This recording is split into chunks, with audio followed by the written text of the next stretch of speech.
In 1938, a man returned from the Congo with a story so disturbing, even scientists dismissed it. He claimed he saw a spider the size of a leopard. Not in a dream, not in folklore, in the jungle. And he said it wasn't alone.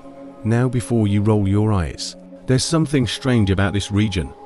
Because multiple tribes in the Congo Basin tell the same story. About something they call the JBA Fofi, the giant spider. And they don't describe it like a myth, they describe it like a predator.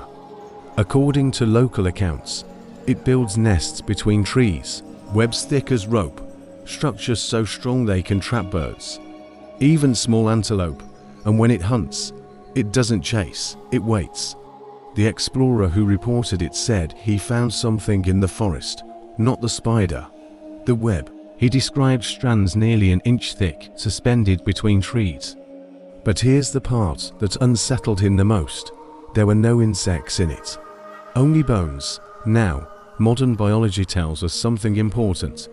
Spiders grow through molting. They're limited by oxygen levels, by structural support, by physics, which means a leopard-sized spider shouldn't exist. But here's the problem. The Congo Basin is one of the least explored places on Earth.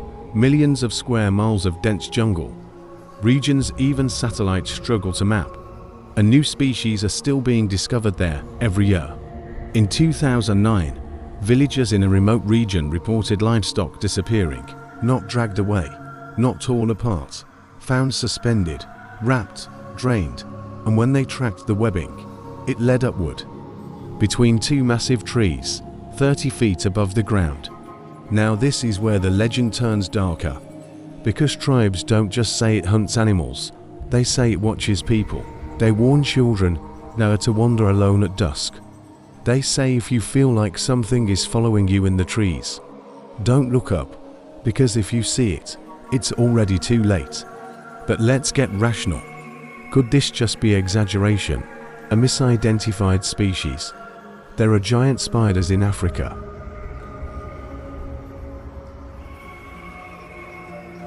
But even the largest known species only reach about 12 inches across.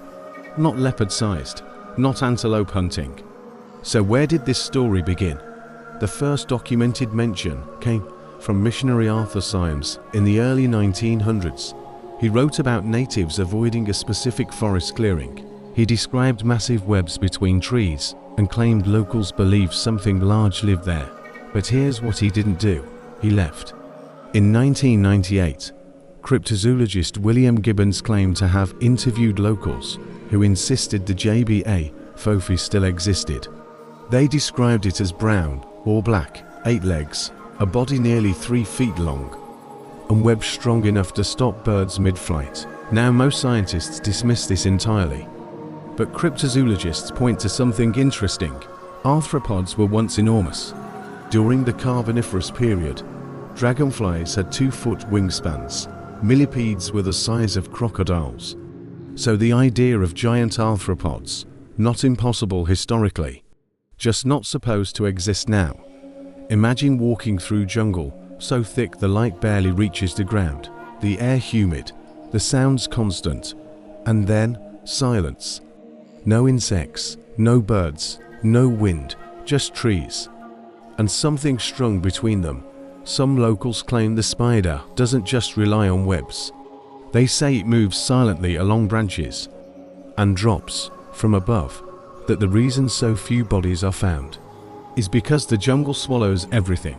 There's no verified specimen, no photographs, no captured remains. Which means one of two things is true.